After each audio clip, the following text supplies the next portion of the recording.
سلام تعنا بالنافطواتن كبراتن بيتسب سجراي برودكاست سيرفيس عدة قدام عسرت سلست حدار قلت شن عسرت شمونتن عم تمرت استواددو حدشتن وانا ونزعباتات حيزنا لكم قريبنا لنا حبراوت عنحتكم سانا كون بمعدام ناب زرزراتهم تسقاقرنا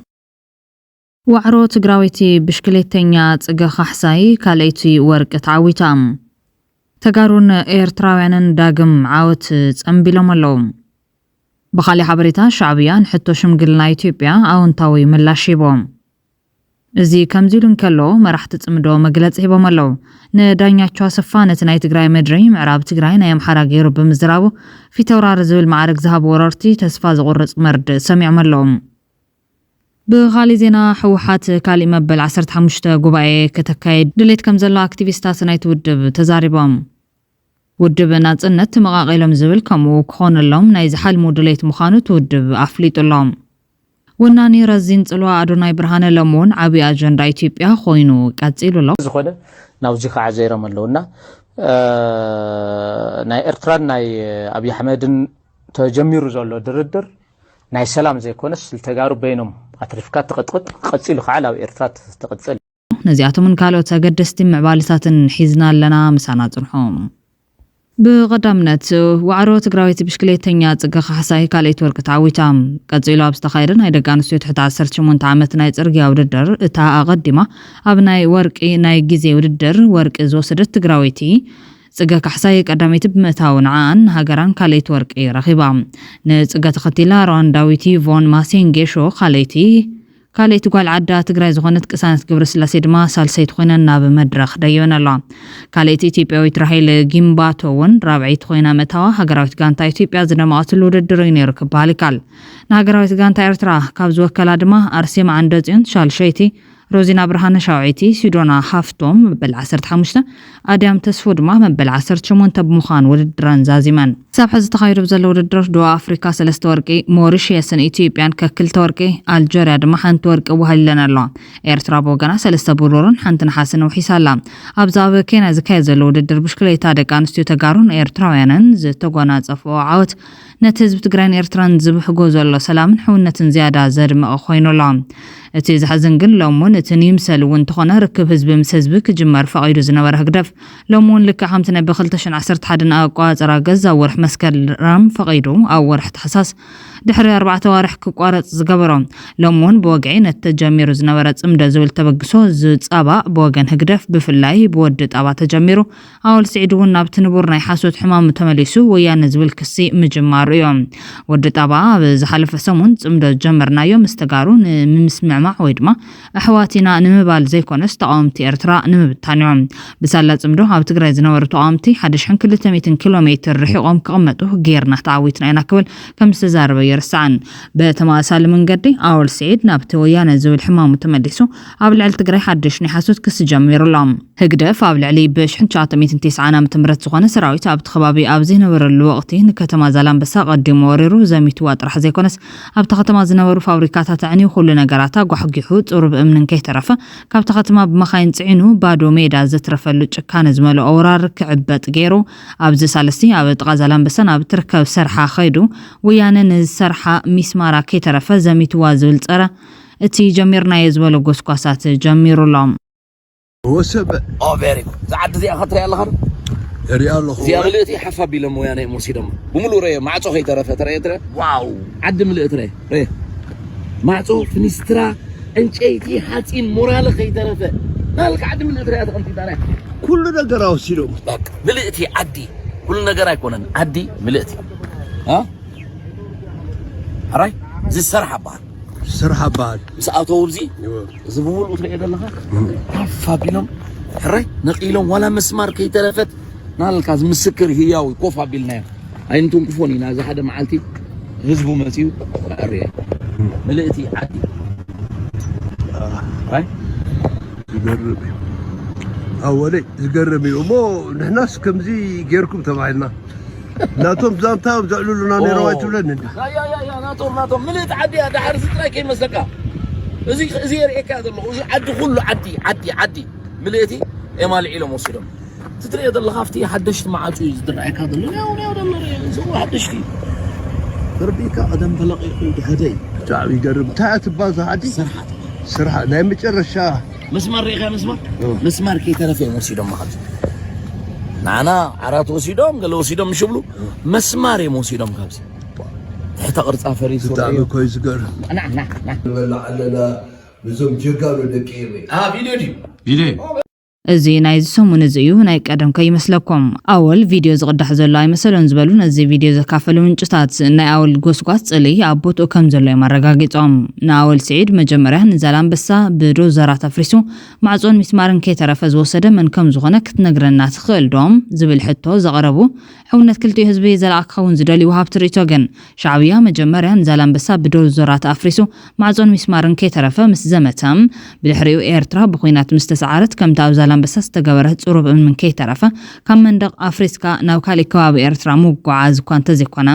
ኣብ ሰርሓን ካልእ ከባብን ግን ግብረ መልሳዊ ዕንወትን ዘመታን ከም ዝነበረ እዮም ዝሕብሮም እተን ኣወል ተቐንጢጠን ዝብለን ዘሎ ገዛውቲ ግን ወያነ ቀንጢጡ እንክበሃል ምንቲ ባዕሉ ህግደፍ ዝቐንጥጠን ምዃነን እዮም ዝገልጾም ኣብዚ ተደሪኾም ነቲ ሓቂ ዘንቱ ወገናት ንኣወል ስዒድ ልኹላኽ መደናገር ክብሉ ዝገለጽዎ ዞም ሬት ወሃብቲ ልዕሊና ንሰርሓ ይትፈልጣን ኢኻ ብማል ናይ ሕዚ መፀዋዕ ዓዲ ሓቂ ዝበሃል ብናይ ቀደም መፀውዒ ድማ ከተማ ዛላምበሳ ዘጋጠመ ጠቕላላ ዕንወትን ዘመታን ኣመልኪቶም ሓቂ ገሊጾምዎ ኣሎም ንኣወል ናይ ሰርሓን ናይ ዓዲ ሓቅን ታሪኽን መጀመርያ ፍለጥ ብማል ብቐንዱ ድማ ንደቂ ሰርሓ ትዕድል እንተዝወሃቦም ጽቡቕ ነይሩ ክብሉ እዮም ብዛዕባ እቲ ፍጻመ ልዕሊቶም ነበርቲ ኣወል ምስክር ክኸውን ከም ዘይኽእል ዘረጋገጾም ኣብ ዓዲ ሓቂ ወይ ናይ ቀደም መፀውዒ ከተማ ዛላምበሳ እንታይ ተፈጺሙ ንዝብል ተወለድቲ ሰርሓ ዝሃብዎ ምስክርነት እቶም ናይ ከተማ ሰርሓ መሃንዲሳት ዝነበሩ ኢትዮጵያውያን እዮም ነይሮም ናትና ናይ ኤርትራ ሰራዊት ድማ ንከተማ ዛላምበሳ ወይ ዓዲ ሓቂ ብዶዘር ምስ ደምሰስዋ ናባና ምስኣተው ድማ ንሰርሓ ኩሉ ቀንጢጦም ማይብሉ ኣብዚ ክልተ ነገር ምዕዛብ ይካል ናይ ትግራይ ዓዲ ሓቂ ማለት ዛላምበሳ ሙሉ በሙሉ ድሕርቲ ናይ ሻዕብያ ወራር ተሃኒፃ ናብ ስሩዕ ስርሓ ተመሊሳ ክሳብ ሻዕብያ ዳግማይ ዘዕንዋ ኩሉ ኣገልግሎትን ህዝባ ክትብ ጸኒሓ ሰርሓ ግን ንምንታይ ተሃኒፃ ዳግማይ ኣገልግሎትን ንህዝባ ክትብ ዘይተፈቐዳ ንዝብል ሕቶ ኣብ መንጎ ክልቲኡ ህዝቢ ጽል ተተኺሉ ንክነበር ንመጻኢ ወያነ ከም ዝበደሉና ምስክርና እዚ ገዛውቲ ዝብል መልሲ ተዋሂቦም እዚ ፍሹል ዕላማ ለሞን ኣወል ስዒድ ይዛረበሎም በዚ ዝተቆጥዑ ወገናት ድማ ካባኻ ካብ ኣወል ዳ ንጽበዮ ይብልናን ኩሉ ኣቢድናን ኣብ ኣእምሮናን እዩ ዘሎ ጊዜኣ ዝረኸበት ሓምሓምሲ እምነት ሰበር ይብሉ ቦታትና ብሓቂ ኣባኻን ከምዚ ኸማኻን ረኢና ሎቕማፅ እዚ ነገር ወዲ ዛላምበሳ ወይ ወዲ ሰርሓ እዩ ዝፈርዶ ኢሎም ኣለዎም ካልኦት ድማ ቅድሚ ሕዚ ቀዲምካ ህዝቢ ዛላምበሳን ንብረት ዛላምበሳን ወሪርካ ሕዚ እውን ከም ኣመልካ ደጊምካ ምስቲ ምስኪን ህዝቢ ምንም ኣበሳ ዘይብሉ ሎም እውን ዝምድናና ኣብ ዝሓየለሉ ክንሰርሕ ኢና ዝተበዳደልናዮ ባዕልና ክንእርሞ ኢና ምሳኻን ከማኻን ዝበሉን ግን ክንፋረድ ግድን እዮም መዓልቲ ጥራሕ ይወሰኖ ኢሎም ኣለዎም ህግደፍ ክልቲኡ ህዝቢ ኣብ ዘላለማዊ ደምነት ክነብር ምንቲ ባዕሉ ዝቐንጥጦም ገዛውቲ ንልዕሊ 30 ዓመታት ሓወልቲ ቂም ኮይኖም ክነብሩ ፈቲኑ ክልቲኡ ህዝቢ ከምቲ ዝደልዮ ክቀያየምን ዘላለማዊ ደምነት ክተክልን ዘይደሊ ምዃኑ ምስ ኣረጋገጸሉ ኣብ መወዳእታ ህዝቢ ትግራይ ከም ህዝቢ ክጠፍእ ዝተረፈ ድማ ምስ ህዝቢ ኤርትራ ኣብ ደምነት ክነብር ዝካኣሉ ኩሉ ገይሩ ክዕወት ብዘይምኻሉ ኣብ መወዳእታ ብዘይ ምብፅሑ ተኾሊፈ ከም ዝበለ ይርስዓን ህዝቢ ክልቲኡ ሰገር መረብ ግን ሎሞን ኣብ ኩናት 1998 ነቋፅራ ኤርትራውያን ብክልቲኡ ገጽ ዘጋጥመ ጥፋት ኮነ ኣብ ሻዕብያ ኣብ ልዕሊ ህዝቢ ትግራይ ዝፈጸሙ ጆኖሳይድ ብንቡር ሕጊ ክረአ ርክብ ክልቲኡ ደላይ ሰላም ህዝቢ ግን ድማ ብዝተረኸበት መስኮት ክቕጽል እዩ ዝሓትት ዘሎ ህግደፍ ግን ነዚ ርክብ ዚ ንሳልሳይ ግዜ ማለት እውን ድሕሪ ናጽነት ኣብ 1998 ቋጽራ ፈረንጂ ወይ ድማ ኣብ 1990 ቋጽራ ገዝ አብይ አሕመድ ናብ ስልጣን ምስ መጸ ብ2010 ዓ.ም ሕዚ ድማ ድሕሪ ጽምዶ ዝተባሃለ ህግደፍ ብድሕሪት ሸርሒ ዝዓለመሉ ተበግሶ ንሳልሳይ ግዜ ርክብ ህዝብታት ትግራይን ኤርትራን ክብጠስ ይገብር እዩ ዘሎ ሚስማርን ከይተረፈ ወሲዶም ዝብል ታሪኽ ህግደፍ ጽልኢ ኣብ ልዕሊ ህዝቢ ትግራይ ሎም እውን ዝቐጸለ ኮይኑ ብወገን ትግራይ ግን ምስዛቲ ህግደፍ ዝርከብ ህዝቢ ኤርትራ ዘላቒ ርክብ ክቕጽል ከም ዝደሊ ህግደፍ ከም ስርዓት ዝፈጸመ ገመን ጆኖሳይድ ግን ድማ ብቁሳዊ አካል ወይ ብዛዕነወ ገዛ ዘይኮነስ ብዝተፈጸመ ገመን ጆኖሳይድን ዓጻው በር ዘይብለን ባዶ ብዝተረፋ ስድራዊታትን ይዝካር ክብራትን ክብራናን መራሕቲ ጽምዶ መግለጽ ሂቦም ኣለዎም በተመሳሳሊ መንገዲ ኤርትራ ካብ ኢትዮጵያ ንስተላኸላ ናይ ንተዓረቕ ሕቶ ኣውንታዊ ምላሽ ይባላ ድሕሪ ሂደት ደቃይቕ ድማ ክቐርብ እዮም ካብ ዝገርም ናውዙ ማእኸላይ ከባቢ 4 ደቆም ሰዲዶም በ4 ተሰዊኦም እንደገና ነቶም ወለድውን ሻዕብያ መጽዩ ቀቲልዎም ገዛ ተዓጽዩ ናብ ዑና ተቀይሩ ከርዱኡ ናይ ደቆም መስዋዕቲ ከርዱኡ ዘርዱኡ ሰባት ተመጹ ገዛ ተዓጽዩ ናበይ ደኣ ኸይዶም ኢሎም ተጠየቁ ሳቶም ተሰዊኦም እኮ እሞ ናይ ደቆም መስዋዕቲ ክነርድኦም ንኽናይ መጺና ነርና እሞ የለውን ተመልከቱ እዚ ችግር ዝፈጠሮ 6 ቤተሰብ ካብ ሓደ ገዛ እግዚአብሔር የሪኢኩም ኮራን ትግራይ ከምዚ ዝመሰለ ግፍዒ በጽሕዋ እዩ ብኻሊእ ዜና ውድብ ናጽነት ተመቓቒሎም ዝብል ከምኡ ክኾነሎም ናይ ዝሓልሙ ድሌት ምዃኑ ትውድብ ኣፍሊጦም ኣቦ እምበር እቲ ውድብ ዶክተር ደጀን መዝገቦ ኣብ ዝሃቦ ምላሽ ፍጹም ሓሶት እዩ ብፍላይ ኣባላትን ደገፍትን ውድብ ናጽነት ኣብዚ ኣጀንዳ ናይ ንጽመድ ነቶም ወግሒ ጽብሐ ውድብና ክጨውን ከዳኸሙን ዝምነዩ ሰብ ረብሓ ግን ትደሊኦም ወይ ዝንግዕክን ጥራሕ ይመልስና ዝብል ምላሽ ሂቡሎም ብተመሳሳሊ መንገዲ ላዕለዋይ ሓላፊት ውድብ ገብረመድህን ሮምሃ ፍጹም ካብ ሓቂ ዝረሓቐ ሕሱር ፕሮፓጋንዳ እዩ ድሌቶም ነታዊ ባህሊ ውድብና ተጠቂሞም ኣባላትናን ደገፍትናን ኣብ ውድብ ናጽነት ትግራይ እምነት ክስእኑ ምግባር ዝዓለመ ይመስል ክብል እዩ ኮኒንዎ ዘሎም ብኻሊ ሓበሬታ ወናኒ ረዚን ጽልዋ ኣዶናይ ብርሃን ለሞን ዓብይ ኣጀንዳ ኢትዮጵያ ኮይኑ ቀጺሎሎም ኣዶናይ ምስ ኣምለሰት ዝገበረ ቃለ መሕትት ኣብ ውሽጢ 48 ሰዓታት ብልዕሊ 1 ሚልዮን ሰባት ተራዮም ኣምለሰት ምጩ ብናይ ኣዶናይ ቃለ መሕትት ጥራሕ ልዕሊ 100,000 ሰብስክራይበር ረኺባላ ኣምለሰት ምጩ ብኣዶናይ ዝኸሰበቶ ብገንዘብ ይተመን ተዝበሃል ክሳብ 1 ሚልዮን ይግመት ሕዚ እውን ትግራይ ክሕግዝ ትጽቢት ዝግበረሉ ኣዶናይ ኢትዮጵያ ናብ ረብሓ ዝውዕለቶ ግኑን ሰብ ኮይኑሎም ንመቄዶንያ ንኣርቲስት ሰለሞን ተካ ታለንት ታሊዎም ፈናን ሰብ ዓቅሚ ዘይብሎም ባዕሉ ዝገብሮ ዘሎ ሓገዝን ዘካይዶም ዘሎ ቻሌንጅታትን ካብ ብዙሕ ውሑድ ንምጥቃስ ዝካል ኮይኖም ትግራይ እውን ነዚ ዕድል ክትጥቀመሉ ዝግባዩ እዛ ኣብ ትግራይን ዘለው ጸገማት ተጠቂማትሉ ተትኾን ነራ ክንደይ ጽጉማትን መሐከም ዝሳኑ ጉዳት ኣባላት TDF-ን ምተሓገዙ ይነብሮም ከምውን ክልላት ኢትዮጵያ ዘለዎን ምስሊ ንምስተኻኻል ነናቦተን ብኽብርና ጋበዛ ከፋልጠለን ዝጥቀማሉ ዘለዋ ወዘተውን ከምኡ ኣደናይ ገጽታ ትግራይ ኣብ ምቕያር ክንደይ ምተጠቐመት ዝብል ወገናት ትግራይ ናይ ደቃ ዕድል ንምጥቃም ባይታ ዘጣጥሕ ኣካል ትደሊ ምዃናዮም ዝገልጹ ዘለዎም ዋላ ዝኾይኑ ግን ሎምውን ተጠቀምቲ ማሕበራዊ ሚድያ ኣብ ጉዳይ ፍልስፍና ኣዶናይ ዝኾነ ስግጥ ፍምስ ይካትዕሎም እቶም ሓደ ወገን ትምህርትን ፍልጠት ዘናሽኖልዶ ዘደስክልን ይብሎም በኣንጻር ዘለዉ ድማ ፈጠራን ሓሳብካ ብነጻነት ናይ ምግላጽ ዕድልን ዘተባብዕን ወለዶ ዘነቓቕሕን ይብሉሎም ካልኦት ድማ እዚ ቀጺሉ ዘሎ ክስተት ተኸሲቱ ይብሉለው ኣምለሰት ሰይቲ ቴዲ ኣፍሮ ምስ ኣዶናይ ዝገበረቶ ኢንተርቪው ንብምላእና ይሕጉስና እኳ እንተኾነ ኣብዚ ሕጂ እዋን ግን ኣምለሰት ኣብ ኣዝዩ ከቢድ ዝኾነ ጭንቀት እያ ትርከብ ዘላ ሓደጋ ወዲቕዋ ተበልና እውን ምግናን ኣይኮነን ምክንያቱ ኢንተርቪው ምስ ገበረት ልዕሊ 700,000 ኣብ ውሽጢ 24 ሰዓት ክረአየልካ ልዕሊ 60,000 ሰብስክራይበር ክትረክብ ዝዓበየ ሓጎስ እዩ ግን ሚስጢር ናይ ቴዲ ኣፍሮን ኣምለሰትን ንደገ ዝወፅእ ኣይመሰሎምን ኩሉ ግዜ ክትዓቢ ከለኻ ብዙሓት ተቐናቐንቲ ብዙሓት ጸላእቲ ስለ ዘለው ነትናትካ ሓዳር ንምብታን ዝሰርሑ ኣይሰኣኑን እዮም እዚ ስለ ዝኾነት እያ ድማ ኣምለሰት ኣብዚ ሕጂ እዋን ኣብ ዓብይ ጸገም ወይ ድማ ኣብ ዓብይ ጭንቀት ወዲቓ ዘላ እቲ ምክንያት ሰይፉን ቴዲ ኣፍሮን ኣይፋተውን እዮም ከም ዘይፋተው ብዙሓት ሰባት ገሊጾም እዮም እንታይ እቲ ምስጢር ግን ትዝበዝሕ ሰብ ኣይፈልጥን ነይሩ ኣብዚ ሕጂ እዋን ግን እቲ ምስጢር ንደገ እንዳወፀ ክመጽእ ጀሚሩ ከም ዝንፈልጦ ኣምለሰት ኣክተር እያ ኣብ ብዙሓት ፊልምታት እውን ዝተዋስአት እያ ሰይፉ እውን ኣክተር እዩ ነይሩ ቴዲ ኣፍሮ ድማ ከም ዝንፈልጦ ኣርቲስት እዩ ኣምለሰት ብዙሕ ነገር ትምህርቲ ዘለዋ ሰብ ኣብ 2004 ኣብ ኣሜሪካ ከይዳ ተማሂራ ነይራ ኣብ 2006 እውን ኣብ ኢትዮጵያ ከምኡ እውን ጆርናሊስት ናይ ጋዜጠነት እውን ተማሂራ ዝወደአት መንእሰይ እያ እዚ ሎሚ ኣጋጢሞም ዘሎ መንጎ ቴዲ ኣፍሮን ኣምለሰትን ከምኡ ድማ ሰይፉ ቅድሚ ኣምለሰት ምስ ቴዲ ኣፍሮ ምጅማራ ዓርካ ከም ዝነበረ ይግለጽ ኣሎ እዚ ድማ ንቴዲ ኣፍሮ ኣይሕጉሶን እዩ ስለምንታይ ኣምለሰትን ተቃዳዲማ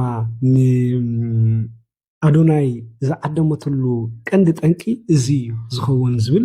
ዘረባታት ይፍኖሎ ማንያቱ እንድሕር ዓርኩ ነራ ብድሕሪኡ ምስ ቴዲ ኣፍሮ ምስ ጀመረት ምስ ቴዲ ኣፍሮ ዘለዎም ድማ ካብኡ ዝተበገሰ እዩ ማንያቱ ተቐንዲ ሰበይቱ ወይ ድማ ዓርኩ ግዜ ንእስነቱ ኣክተር ኮይና እውን ምስኡ ትሰርሕ ነራ ኣብ ብዙሕ ፊልምታት ብሓንሳብ ሰሪሕና ሓቅነት ከም ዘለዎስ ዘረጋግፅ ኣለይ ወላፍቲ ፊልም እንድሕር ሪእናዮ ኣብቲ ግዜ እቲ ኣብ 2004 ናብ 2000 ገላንሲ ከምኡ ዓይነት ፊልም ክትሰርሕ ኣዝዩ ከቢድ ዝነበረሉ እዋን እዩ በዚ መሰረት ቴዲ ኣፍሮ ኣብ ናይ ሰይፉ ተዓዲሙ ኣይፈልጥኒ መፂኡን ኣይፈልጥኒ ኣምለሰት ድማ ምስ ሰይፉ ትገብሮ ዝነበረት ብዕርክነት ትዛውሮ ዝነበረት ፎቶታት ቪድዮታት ይወፅእ ጀሚሩ ማለት እዩ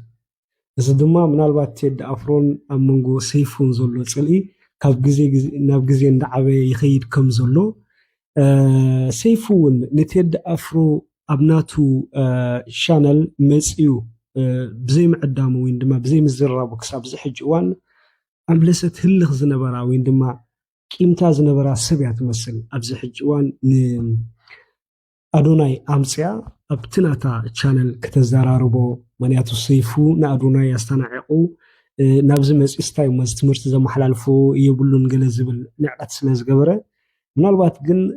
ኣምለሰት ነዚ ንኣዶናይ ናኡ ዘምፀቶ ንሰይፉ ንምሕራር ኣብ ጎኒ ኣዶናይ ከም ዘለና ክተርኢ ዝብል ሓሳብ እዩ ዝኸውን ግምት ኣለኒ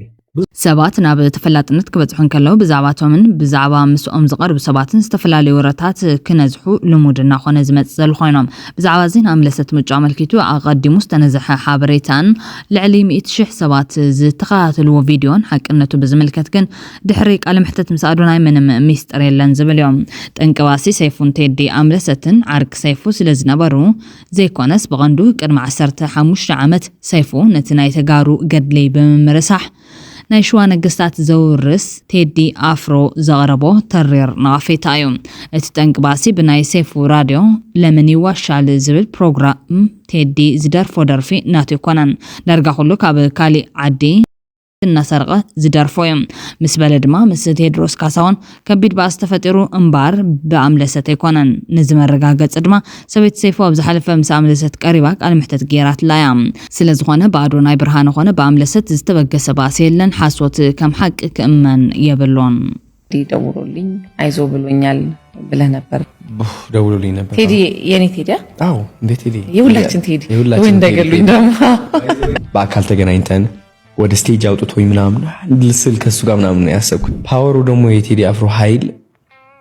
ሳይለንት ነው ሕወሓት ካሊእ መበል 15 ጉባኤ ከተካይድ ድሌት ከም ዘሎ ኣክቲቪስታት ናይታ ውድብ ተዛሪቦም ዓመት ነሓስ ዝተኻየደ ጉባኤ ንበዓል ኣይተ ጌታቸው ረዳ ዝርከብዎም ብዙሕ ቁፅሪ ዘለዎ መመርሓ ክወፁ ገይሩ እታ ውድብ ብቦርድ መረፃ ኢትዮጵያ ክስረዝ ከም ዝገበረ ይፍለጥ እዮም ሕዚ ድማ ተመሳሳሊ ዕፃ በዓል ኣለም ገብረ ዋህድ እውን በፂሓ መበል 15 ጉባኤ ይበሃል ኣሎ ናብ መበል 15 ጉባኤ ይካየድ ኣብ ዝበሃለሉ ዘሎ ድማ ድምፂ 4 ሰባት ክስማዕ ብዘይምኽኣሉ እዮም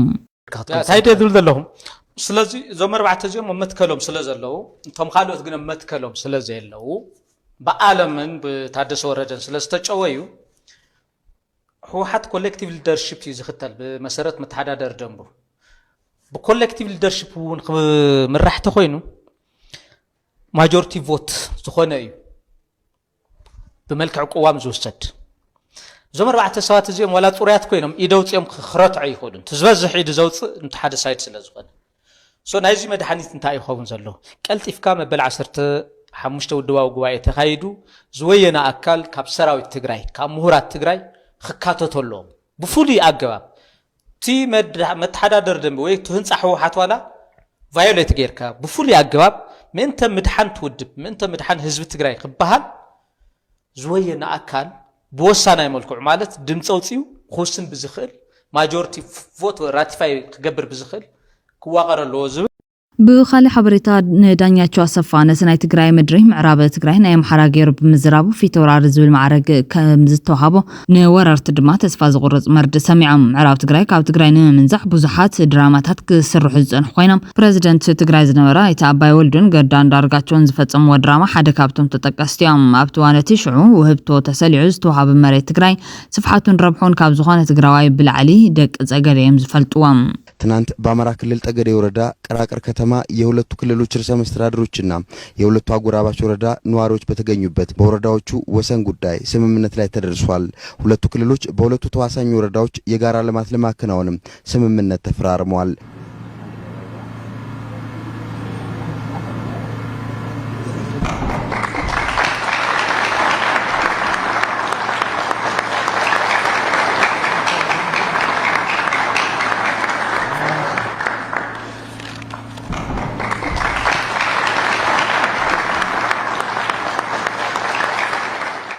በዚህ መሰረት ለረጅም ዓመታት ሲያወዛግቡ የነበሩት በግጫው በረሃ የሚገኙት የሟይምባና የሰላንዴ የእርሻና ኢንቨስትመንት ቦታዎች ወደ አማራ ክልል የጠገዴ ወረዳ እንዲካለሉ ተደርጓል። የአየር ማረፊያ አካባቢ በጠገዴ ወረዳ ተካሏል። በግጫው ይኹን እምበረት ድራማ ካብ ምቁራስ መሬት ሓሊፉ ህዝቢ አጽኒትካ ናብ ሙሉእ ወራር ከም ዝተሰጋገረ ይፍለጥዮም። በድሕረዚ ዝቐጸለ ድራማ ድማ ዳኛቸው አሰፋ ነቲ ናይ ትግራይ ምድሪ ምዕራብ ትግራይ ናይ አምሓራ ገይሩ ብምዝራብ ብዕጡቃት አምሓራ ፊት ወራር ዝብል ማዕረግ ተዋሂብዎ ዝብልዮም። ወረርቲ ሓይልታት አምሓራ ብዕለት 11 ሕዳር 2018 ዓ.ም ምዕራብ ትግራይ ናይ አምሓራ ክኸውን ብጽኑዕ ክቃለሱ ጸንሑ ጋዜጠኛታትን መደብ ምስጋናን ሽልማትን አካይዶም ዝብል ድራማ ንብዙሓት አገሪም ጸኒሕዮም። ኣብቲ መድረኽ ተረኺቡ ወልቃይት አምሓራ መንነት ክረክብ ምስክርነት ብምዃንኩም ሙሉ ወለዶ ከመስግነኩም ይክብል ኮርኔል ደመቀ ዘውዱ ተዛሪብ ነይሮም። እቲ ሽልማት ንዳኛቸው አሰፋ ጋዜጠኛ ገነት አየለ ከምኡውን ጋዜጠኛታት ዶክመንተሪ አሚኮ የቻለ መልሰውን አብርሃም አዳነን ላዕሎት መራርሓ አምሓራን ተዋሂቦም። አይታሽ ተደምለው በወጋኑ እቲ ከባቢ ካብ ትግራይ ብምንዛዕ ዝተረኸበ ዓወታት ናይ ሓባር ውፅኢታት እዩ ክብል ተሰሚዑ ዘሎም። ዳኛቸው አሰፋ በትዝረኻው ማዕረግ ፊት ተወራሪ ሓጎስ ብምግላጽ ዝሰርሖ ስራሕ ዝድነቕ ምዃኑ ገሊጾም። ተመስጋጊኖም ኣብ ዝተፈላለዩ ወቕቲ ኣይተጣዓመ ዓረዶም ነዛ ኣብ ክንዲ ምውጋዝ ሕወሓት ፈጺሞ ዝበሉ በድላት ኣልዒሉ ተኸባቢ ዋላ ናይ አምሓራ እንትኾነ ዝብል ሕቶ ዘልዕል ዘረባ ብምዝራቡ ተቃውሞ ከም ዝገጥሞ ይፍለጥ እዮም። ኣብ ማእኸል እዚ ግን መርድእ ነዞም ወረርቲ ተነጊርዎም ኣሎ። ህዝቢ ብምጽናት ዝወረድኩም ወዓዲ ናትኩም ክኸውን ይኽእልን ክብል ትፍሉጥ ዓለም ለኻዊ ተሓላቐ ሰብኣዊ ምስላት ኣጠንቂቑሎም። ንሳቶም ብዝፈጸምዎ ገበን ጆኖሳይድ ዝተወልዐ ኩናት ብስምዕ ፕሪቶሪያ ዝተቋረጸ ዓለም ለኻዊ ምጽራይ ገበናት ዳግም ክጅመር ጸውዒት ቀሪቡ መበል 5 ዓመት ምውላዕ ኩናት ትግራይ መልኪቱ ዝወፅእ ዓለም ለኻዊ ጸብጻብ ዋላ እኳ ውዕል ፕሪቶሪያ ኣቦቱ እንተሎ ጥሕሰት ሰብኣዊ መሰላት ብዘይ ምቁራጽ ይቕጽል ከም ዘሎ ኣፍሊጦም። ሰብ ሞያ ሕጊ ምስ ዘይ መንግስታዊ ትካላት ብምትሕባር ኣብ ዘውፅኦ መግለጺ ጀምላዊ ዓመፅ ጾታዊ ጥቃዕትን ጾታዊ ስቅያት ጾታዊ ባርነትን ኮኔልካ ዝግበር ጥሜትን ዝርከብዎም ገበናት ሕዚ እውን ደው ከም ዘይበለሎም ኣረጋጊጹሎም። እቶም ትካላት ሰብኣዊ መሰላት ማሕበረሰብ ዓለም ዘሻራ ብዝኾነ መንገዲ ነቲ ኩነታት ክምርምር ሰብኣዊ ተበጻሕነት ካረጋግጽን ኣብ ልዕሊ ገበናት ኣንጻር ሰብኣውነትን ገበናት ኩናትን ተሓታትነት ክረጋገጽን ብምሕታት እቶም ወረርቲ ዝገብርዎ ዘለው ድራማ ፉሽል ምዃኑ ኣነጺሩሎም። ሕወሓት ንመንግስቲ ኢትዮጵያ ኣብ ክልል ዓፋር ዕጡቃት ትግራይ ብምድጋፍን ተመዛበልቲ ምዕራብ ትግራይ ብዘይ ምምላስን ነቲ ውዕል ብዘይ ምትግባር ይኸስስ ከም ዘሎ ይፍለጥ እዮም። ኣቦምበር ትካል ኢባህሪ ማርክ ስቲቨንስ ሲቪኢ ብወገኑ ወግዓዊ ውዕል ዶ ምባል ተፃወታት ኣብ ቦትኡ እንተሎ ዓመፅ ምምዝባል ሰፊሕ ግሰት መሰለን ኣብ ኢትዮጵያ ዕናዊ ኩናትን ይቕጽል ኣሎ ክብል ኣረጋጊጾም። እቲ ኣቦምበር ወሲኾም ምቁራጽ ዓለማዊ ኮሚሽን ኪላታት ሰብኣዊ ምስላት ኢትዮጵያ ሓደገኛ ሓጓፍ ገዲፍሎም። ማሕበረሰብ ዓለም ካልእ ወለዶ ቅድሚ ምስቃዩ ተኣማንነት ዘለዎ ናይ ምክትታልን ፍትሕን መስራሓት ዳግማይ ክሰርሕ ሕዚ ክሰርሕ ኣለዎ ብማል እቶም ኣብ ምዕራብ ትግራይ ድራማ ዝሰርሑ ዘለዉ ነቲ ከባቢ ክቋፅሩ ከም ዘይከኣሉ የግዳስ ተሓተቲ ምዃኖም ኣነፂሩሎም። ኩናት ትግራይ ኣብ መበል 21 ክፍለ ዘበን ካብ ዝተኸሰቱ ደማዊ ኩናታት ሓደ ኮይኑ ክሳብ 600,000 ህዝቢ ከም ዘህለቐ ጸብጻባት ተወኪሱሎም። እቲ ትካል ሰብኣዊ ምስላት ይባህሪ ኣብቲ ዘውፅኦ ናይ ሓባር ጻውዒት ቅዱሳት ተጋሩ ውድብ ሕቡራት ሃገራትን ካልኦት ዓለማውያን ዘባውን ትካላት ኣብቲ ክልል ይቐጽል ኣሎ ዝበለ ግፍዕታት ንምግታእ ህጹጽን ጭቡጥን ስጉምታት ክወስድ ይጽዋዕ። እቲ ትካል ካብቶም ክግበሩ ኣለዎም ዝበሎም ስጉምትታት ኣብ ክልላት ትግራይ፣ ኣምሓራ፣ ኦሮምያን ኬንያን ዝፍጸም ዘሎ ገሰት ሰብኣዊ መሰል ዘይሻራዊ ዓለማዊ መስርሕ ሕጊ ዳግም ክጣየሽን እግሪ ክተክልን ይሓትት ከምኡውን ውሕስነት ሰላማውያን ሰባት ክሕሎ ህይወት መድሕን ረድኤት ብዘይ ዕንቅፋት ናብ ኩሎም ዘድልዮም ሰባት ከም ዝበጽሕ ከረጋገጽ እውን ይጽዋዕ ውጻማዓትን ግዳያትን ዘማኸለ ኣገባባት ፍትሒ ሙሓስ ካሕሳን ስናምራዊ ማሕበራዊ ደገፍን ንኹሉ ዝሓቁፍን ነፃን ኣገባባት ክረጋገጽን እውን ትጸብጻብ ይላቦዮም ኣብ መላእ ሃገር ንዝርከቡ ተመዛበልቲ ውሑስ ምምላስ ተበጻሕነት ኣገዳስነት ረድኤት ሓዊሶም ኣብ ሰብኣዊ መሰላት ዝተመስረተ ነባር ፍታሕ ክረኽብውን ይጽዋዕ ዓለማዊ ምርመራ ሕቡራት ሃገራት ዓለማዊ ኮሚሽን ክኢላታት ሰብኣዊ መሰላት ኢትዮጵያ ኣብታ ሃገር ዓበይቲ ክስታት ገበናት ክምርምር ቆይሙ ዝነበረ ኮይኖም ንዓለማዊ ክትትል እቲ ቅልውላው ኣዝዩ ኣገዳሲ ከም ዝነበረ እዚ ጸብጻብ ይሕበር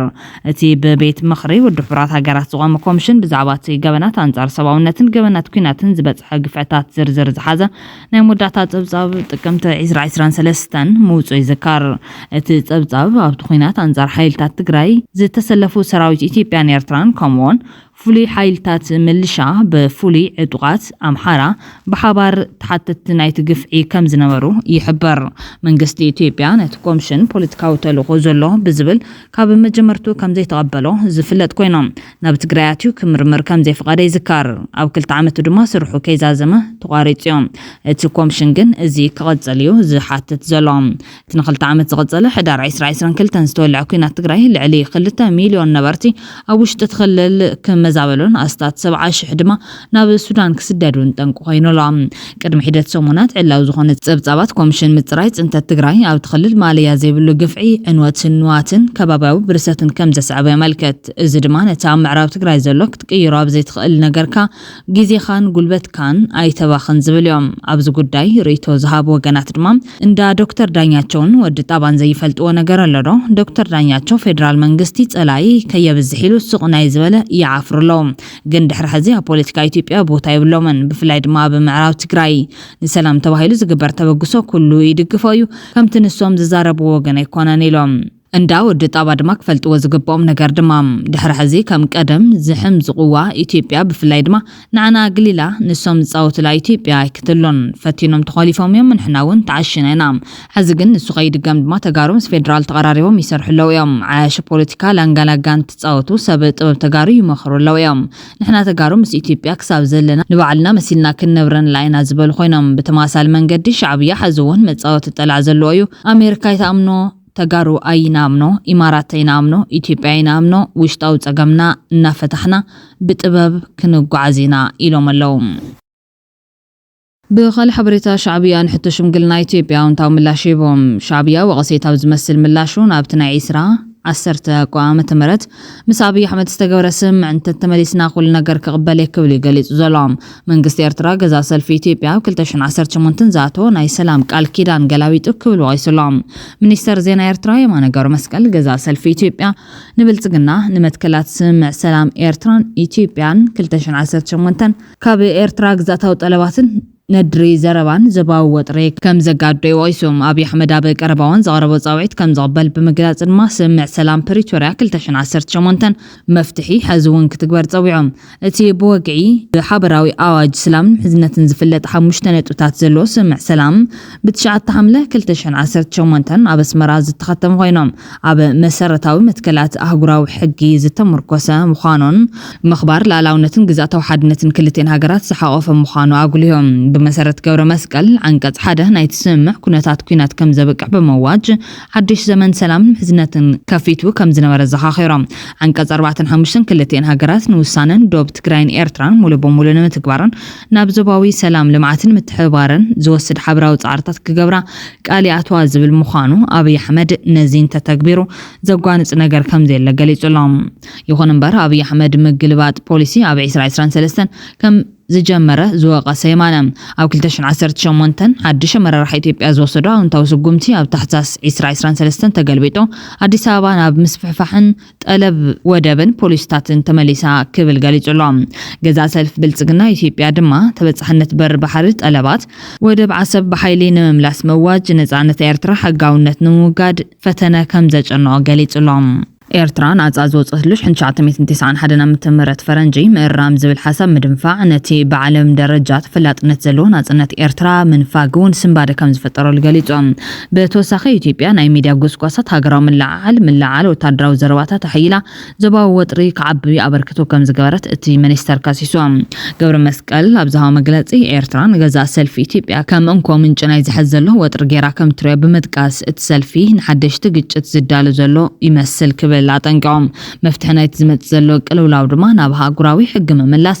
ላላውነት ምኽባርን ኣብ 2018 ዝተኣተወ መጽባዕታት ምኽባርን ምዃኑ ብምሕባር ኢትዮጵያ ነዚን ተተቐቢላ ኤርትራ ምስ አብይ አሕመድ ክትላዘብ ቅርብቲ ምዃና ብምግላጽ ካብ ጉይ መዓል ክሳድ መሓዝ በማል ክልቴን ሃገራት ናብ ሰላም ከም ዝምለስ አረጋጊጾም ይኹን እምበር ስምዓል ጀርስ ሻዕብያ ብተደጋጋሚ ዘፍረሶ ብምዃኑ ኣብ መወዳእታ ድማ ላዕላዊ ግዛት ኢትዮጵያ ጥሒሱ ንኤርትራ ከም ሓንቲ ኣጎል ኢትዮጵያ ገይሩ ኣብ ልዕሊ ህዝቢ ትግራይ ጆኖሳይድ ብምፍጻሙ ከምኡውን እቲ ውዕሊት ተግበር ዝብል ካብ ናይ ፓርቲታት ምይጥ ብዝተረፈ ኣብ ፓርላማ ኢትዮጵያ ብዘይ ምጽዳቑ ብተማሳሊ መንገዲ ውዕል ኣስመራን ህዝቢ ኾነም ንባይቲ ወከልቲ ህዝቢ ብዘይ መቕራቡን ኣብ ሕጊ ናይታ ሃገር ብዘይ ምጽዳቑን ሕቶ የማነ ገብረ መስቀል ተፈጻምነት ድማ መግዝኢ ካሊእ ስምዕ ክፍጽም ይኽእል እዮም ካሊእ ኢትዮጵያዊ ንኤርትራ ከም ላዕላዊ ሃገር ዘቑጽር ብዝተመረጸ መንግስቲ ዝቖመ ናጽነት ዝበሃል ኣካል የለን ዝብል መርገጺ ካብ ኤርትራ ወደባት ንምርካብ ህዝቢ ዘላዓል ብምህላው ንኤርትራ ከም ላዕላዊት ግዛት ዕሽ ናይ መዋዕለ ተሪዮ እናገዘፈ ይርከብ በዚ ጥርጣረ ዝሓደሮም ኤርትራውያን ድማ እቲ ናይ 2018 ውዕል ዝሓዞም ሚስጥራት እናሓተቱ እዮም أي سلام أي كوينات هواهو نعوب معصاو نابناي حدش زمن سلاما محزنة ديات قداميتن عنقصيا حجي كاو حالي فرأي واحد زي قد اسيت نتبع عنقص حدا يلو كلتن سلسن كتبل عليك جيني ما نقرو مسكل تاغير له عنقص حدا يلو كلتن سلسن سغيرو ناب عنقص 4 حموشنات جا عنقص 4 حموشن تاي زبلو دلو نتي اب ዝተፈረመ ማለት ብኢቢቢሲ ወይ ካኒ ብናይ ዶብ ውዕል ማለት ብናይ ወዲ ሕራት ሃገራት ማለት ነቲ ኣሞንጎ ዘንክልተ ሃገራት ዝነበረ ንዕኡ ኣባይታን ምትግባር እዩ ዝብል ዘሎ ማለት እዩ ሕጂ ራብዓይን ሓምሻይን ዓንቀሲ እዚ እዩ ነይሩ ሕጂ ናተይ ሕቶ ዝኸውን ዓንቀጽ 2-3 ከንታይ እዩ ነይሩ إذا هبتن حموش عنك سلس عنك راح يجون زنقرنا زلوا أسواي بتلقى انتهي نايلنا إذا أموج إثران إثيوبيان سجابر سمع ميستراويو انتهي حيزهم دلوين عين فلقنا بتلقى من ولوز نبرناي እዚ ከምዚሉን ከሎ መራሕቲ ጽምዶ መግለጽ ሂቦም ብወገን ትግራይ ዘለዎ መራሕቲ ጽምዶ ብዛዕባ እቲ ብወገን ግደፍ ኣጋጢሙ ዘሎ ጥልመት ዝመስል ተርእይታ ተመልኪቶም ኣብ ዝሃብዎ መግለጺ ጽምዶ ናብ ስትራቴጂካዊ ርክብ ዘሰጋግር ኣካል እንተዘይሃልዩ ሳዕቤኑ ከቢድ ምዃኑ ኣጠንቂቖም ኣለዎም ጽምዶ እዚ ተፈሪሱ እንታይ ከም ዝፍጠር ይፍለጥ እዩ ኣውቶማቲካሊ ፖለቲካዊ ኣሰላልፋ ኢቭን ብግልጽ ምዝራብ ይከኣል እዩ ሚሊተሪ ኣሰላልፋ እውን ቶሎ ይቕየር እዩ ቶሎ ይቕየር እና ኣብዚ ጥንቃቄ የድልዩ ሓደ ዩቲዩብ ዘሎ ኤርትራዊ ዝኾነ ነገር ስለ ዝበለ ማዓት ዜናታት የርኢ ሞኒተር ገብር ሞክረስ ጽምዶ ፈሪስ ዝብል ሪአ ማለት ሓደ እዚ ብሱሩ ሓደ ግዜ ዘናቀካውኒ ርክብሲ ምንቅስቃስ እዩ ሰባት ዝመርሕዎ ምንቅስቃስ ካይ ደቂ ሰባት ዝዋስሉ ማለት እዩ መስርሕ ይኻ so ዝኾነ ዓረው ጸረው ይህልን ማለት ብሱሩህ መጀመሪያ ጆይን ገር ዝነበረ ክራገፍ ይኽእል ኮይ ንሕና ካብዛ ሓጻር ካብ 2013 ክንደ ሪና ኒና ክራገፍ ይኽእል ስለዚህ ታዩ ቲ ብጣዕሚ ዝገርም ክልተ ሰባት ናይ ቃላት ውርወራ ስለ ዘካየዱ ዝፈርስ ናይ ህዝብ ርክብ የለን ምኽንያቱ ቲ አጀንዳ ልዕሊ ናይ ክልተ ሰባት እዩ ታ አጀንዳ ናይ ህዝብታት እዩ ታ አጀንዳ ናይ ረብሓታት እዩ ታ አጀንዳ ናይ ህልውና ጉዳይ እዩ ህዝብ እዚ ብዝተኸተሎ ፖሊሲ ኣብ ሕድሕዱ ብዝተኸተሎ ፖሊሲ ዝወጽሖ መከራ ይፈልጥ እዩ ህዝቢ ኤርትራ ዝወጽሖ መከራ ይፈልጥ እዩ ህዝቢ ትግራይ ዝወጽሖ መከራ ይፈልጥ እዩ ስለዚ ህዝብታት ካብ ረሕኦም ተወጊሶም ዝገብርዎ ዘለዉ እዮም እዚ ምምራሕ የልዮ ተጻዋታት ከይህሉ ከምተ እዚ ንገብሮ ዘለና ምርኣይን ምስተኻልን ከድል እዩ ብመሰረት ግን ሓደ ናይ ደቂ ሰባት ምንቅስቃስ እዩ ህይወት ዘለዎም ሰባት እዮም ዝመርሕዎ ግጭት ክህሉ እዩ ምርጋፍ ኩሉ እዩ ግን ብናይ ክልተ ሰባት ዝፈርስ ብናይ ሰለስተ ሰባት ዝፈርስ ጽምዶ የለን ሰዋና ድሕሪ እዚ ክርድኦም ዘለዎ ናይቲ ጽምዶ ሰዋና መንግስታት ክኾኑ ቀርበም ሕጂ ናይ ትርክ መንግስታት እውን ስለ ዝፈቅዱን አድላይ ስለ ዝወልዎን እቲ ህዝብን ህዝብ ካብና ዝራኸብ ዘሎ ንጥርጥሮ ነገር ግን ኣለውዚ እምበኣር እቲ ዕርቂ ዝልዎ ዘለዉ ከምቲ ትማሊ ዝገብርዎ ሸፈጥ ዝገብርዎ ተንኮል መትከል አልባ ዝኾነ ዕርቂ እዮም ዝብሉ ዘለዉ ማለት እዩ እምበኣር እዚ ጉዳይ እዚ በብታራ ትግራይ ከይወቃ አምሓራ ፋንሎ ክልክለንሎ ሶምሓራ ወጊደ ናብ ትግራይ ሰግር ኤርትራ ከወቃ ትግራይ ዝበሃል አንቅፋት ኮይኑሎ ሶ ትግራይ ወጊደ ናብ ኤርትራ ክሰግር ዝበሃል ደሮ ፍሕራት ፈልጦ ተንኮል ዲዮም ክጻወት ዳ ዝደልዩ ዘለዉ ኮይኖም እንድሕር ዘይ ኮይኑ ምስ ባዓውዩ ምስ ኤርትራ ካረቀየ እንተልካ አውዚ ዝተፈጠረ ከመገሲ ኢኻ ትወስዶ ዘለካ ማለት እዩ ከመልዓሊ ኢኻ ትወስዶ ዘለካ ማለት እዩ ዓሪኻ ኢኻ ትመቆ ዘለካ ማለት እዩ ተዘይ ኮይኑ ከመይ ጌርካ ሰውታይ ንርኢ ዘለና ውዚ ህዝቢ ንጹር ዝኾነ ሓበሬታ ከይረክብ ብዝተፈላለየ ሓበሬታ ክናጋዕ ምግባር ቢዚ ምግባር ሶ ትስርዓት ክነቃልዑን ክንክእል ኣለና ዓደይ ዝብላት ኮይኑ ትግራይ ህዝበይ ዝብሎ ኮይኑ ህዝቢሲ ጠለባትና ክነቅርበሉ ክንክእል ኣለና ዊ ዲማንድ ኣብዚ ናይ ንግዲ ስራሕ ክስራሕ ዊ ዲማንድ በዚ ኢምፖርት ክገብሩ ነጋሩን ኣምጻእትን ኢትዮጵያውያን ተጋሩ ኣብ ሰሜን ኢትዮጵያ ዘለዉ ዋላ ዊ ዲማንድ ኣብ ትግራይ ዝተመረተ ምህርቲ በዚ ገይሩ ክወፅእ ኢና ንብል ዘለና